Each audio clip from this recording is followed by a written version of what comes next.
Hello everyone. ಇತ್ತೀಚೆಗೆ hair fall ಮತ್ತೆ start ಆಗಿದೆ. ಅದನ್ನು ಕಡಿಮೆ ಮಾಡೋದಕ್ಕೆ ನಾನು ಈ ಪುಡಿ ಮಾಡ್ಕೊತಾ ಇದ್ದೀನಿ. ಲಾಸ್ಟ್ ಟೈಮ್ ಫ್ಲಾಕ್ಸ್ ಸೀಡ್ಸ್ ಪುಡಿ ಮಾಡ್ಕೊಂಡಿದ್ನಲ್ಲ, ಅದಕ್ಕೆ ಸ್ವಲ್ಪ ಕಮ್ಮಿ ಆಗಿತ್ತು. ಸಮ್ ಇಶ್ಯೂಸ್ ಇಂದ ಮತ್ತೆ ಸ್ಟಾರ್ಟ್ ಆಗಿದೆ. ಸೊ ಅದಕ್ಕಂತಾನೆ ಈ ಸಲ ಸ್ವಲ್ಪ ಡಿಫ್ರೆಂಟ್ ಆಗಿ ಮಾಡ್ಕೊತಾ ಇದ್ದೀನಿ. Let's go to process. ಶೇಂಗಾ, ಕರಿಬೇವು, ಅವಿಸೆ ಬೀಜ ಈ ಮೂರು ಸೇಮ್ ಕ್ವಾಂಟಿಟಿಯಲ್ಲಿ ತೊಗೊಂಡಿದ್ದೀನಿ. ಈ ಮೂರೂ ಹುರ್ಕೋಬೇಕು.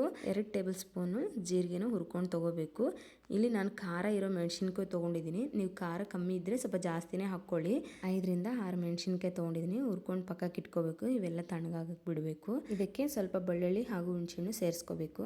ನಂತರ ಒಂದು ಮಿಕ್ಸಿ ಜಾರ್ಗೆ ಸ್ವಲ್ಪ ಪುಟಾಣಿ, ಹುರ್ಕೊಂಡಿರೋ ಇಂಗ್ರೀಡಿಯೆಂಟ್ಸು, ರುಚಿಗೆ ತಕ್ಕನಷ್ಟು ಉಪ್ಪು ಹಾಕ್ಕೊಂಡು ಗ್ರೈಂಡ್ ಮಾಡ್ಕೋಬೇಕು. ಈ ಪುಡಿ ತಣ್ಣಗಾದ ನಂತರ ಒಂದು ಬಾಕ್ಸಲ್ಲಿ ಹಾಕಿ ಸ್ಟೋರ್ ಮಾಡ್ಕೊಂಡ್ರೆ ಡೈಲಿ ಊಟದ ಜೊತೆ ತೊಗೊಂಡ್ರೆ ತುಂಬ ಬೆನಿಫಿಟ್ಸ್ ಇರುತ್ತೆ. ನಿಮಗೂ ಸಹ ಹೇರ್ ಫಾಲ್ ಪ್ರಾಬ್ಲಮ್ಸ್ ಇದ್ದರೆ ಖಂಡಿತ ಇದನ್ನು ಟ್ರೈ ಮಾಡಿ. ರಿಸಲ್ಟ್ ಹೇಗಿದೆ ಅಂತೇಳಿ ಕಮೆಂಟ್ ಮಾಡಿ. ವಿಡಿಯೋ ಇಷ್ಟವಾದರೆ ಲೈಕ್ ಮಾಡಿ, ಫಾಲೋ ಮಾಡಿ.